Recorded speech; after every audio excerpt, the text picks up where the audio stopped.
I am Reverend Priestess Osun Funke, and I will be your reader today.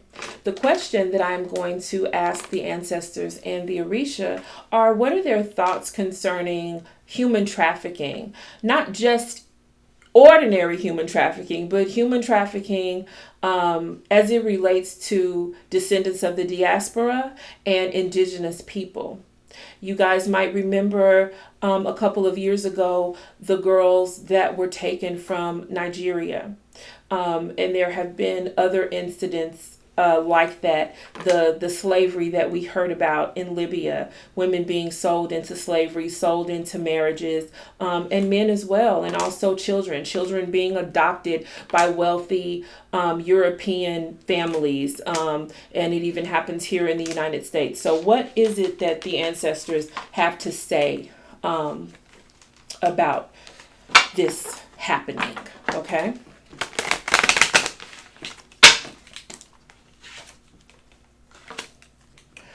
The first card I get is the card for the messenger. Okay, so we're getting right to it. The message is, I get the card for the mother.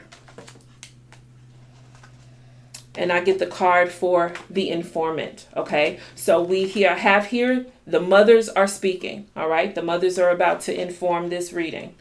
I get the card for the soulmate, followed by the card for the diva, followed by the card for the oracle. Okay, so this row of cards is saying that, you know, in this particular situation, it's a result of people wanting what they want.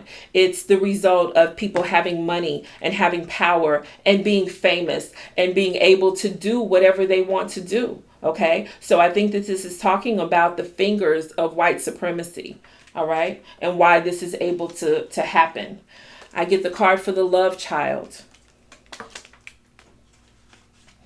I get the card for the artist.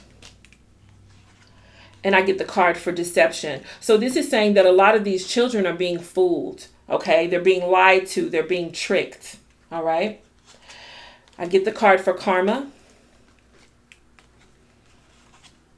I get the card for celebrity. I get the card for the shapeshifter. Okay, so the mothers are really talking to us about famous people. Okay, so they're very much concerned about people in high places that are using their money and their clout and their reputation to exploit people with lesser means. Okay, and they're saying that the karma, that there will be famous karma for this, okay? So that there will be karma, the likes of which we've never seen before because of these practices. I get the card for the initiate, okay, which talks about a person going through something. I get the card for stability. And I get the card for the mystic. Okay, so this is saying that the children or the people who become victim of this are going to go through a spiritual change. It's also saying that the spirits are with them. Okay, so they haven't abandoned them. I get the card for contemplation. This is talking about worry. Okay, the mother's still speaking. I get the card for chaos. And I get the card for seduction. Okay, and so the mothers are saying that they worry that we will be seduced into chaos. Okay, so they're saying that we should be concerned about this issue, but that we shouldn't lose our wits. Okay, I get the card for the graduate, which talks about a thing increasing. Okay, followed by the card for the ancestors.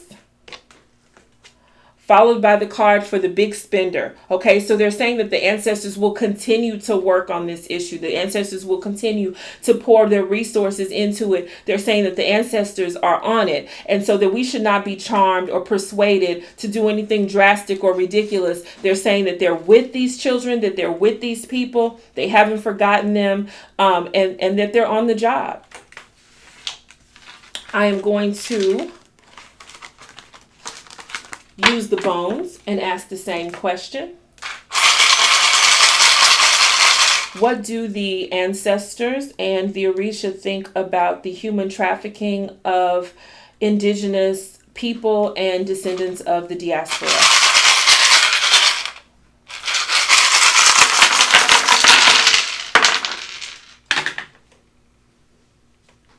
So at this time, so I have the clock indicated here.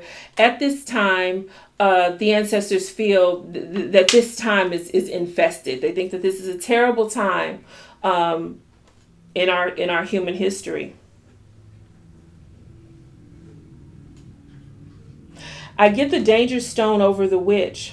Okay, so this is saying that those of us who practice the craft, those of us who have gifts and I'll say powers for lack of a better word, they're warning us that this is dangerous. They're saying, don't go out here on your own trying to change things. What comes to mind is the Bible verse that says that we fight not with flesh and blood, but with principalities in high places. Okay, so they're telling us, this is not something that you can take on your own. They also told us with the cards, they said, we're on it, you guys. Okay, we're not sleeping on the job. So they're on it. They're saying, don't go out here and be reckless. All right. I get the money stone over questions. So they're saying that our questions will pay off. Perhaps if we begin to investigate this and find out where it starts, and the fish stinks from the head, you guys. If we can cut off the head, then we can disable the body, the fingers and the toes and everything in between. So they're saying that rather than trying to do work, that we should begin to investigate. We should encourage investigation into these activities.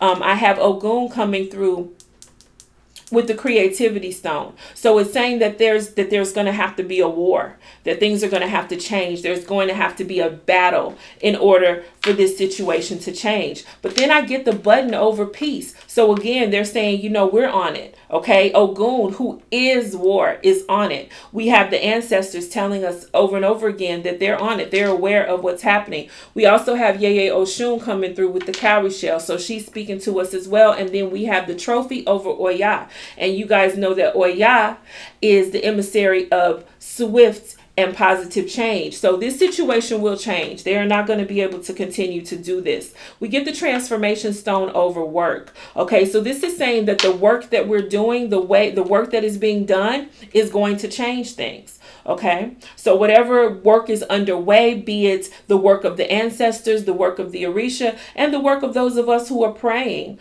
for these individuals, it's going to transform things. They're asking us to meditate and to pray about it. They're asking us to meditate. I get the dime over meditation. They're saying they're going to inform us. They're going to update us and let us know what's happening. We will slowly see a change happening. They're reminding us to seek balance in all things. I have Ibeji, the Orisha Ibeji coming through. And they're reminding us that they empathize with us as well. I get the anchor over communication, which is saying that we need to continue to talk to them. And they're also letting us know that they are talking to the individuals. Remember in the cards that I threw, it said that the ancestors were with the victims of these atrocities, that they're standing close by them. So they're saying, they're anchored in communication with us. We haven't forgotten them. We haven't left them. We're talking to them. We're holding them down through this. And then I get the quarter over empathy. So they're saying we empathize with them, we empathize with you, and we are on it. Okay? That is the reading. If you would like to book a private reading with me, you can do so by visiting www.blackspectrumnetwork.com. Thank you. So fuel my fire, take me higher, I'll be your liar too. 'Cause when we're here, there's nothing better than the skyline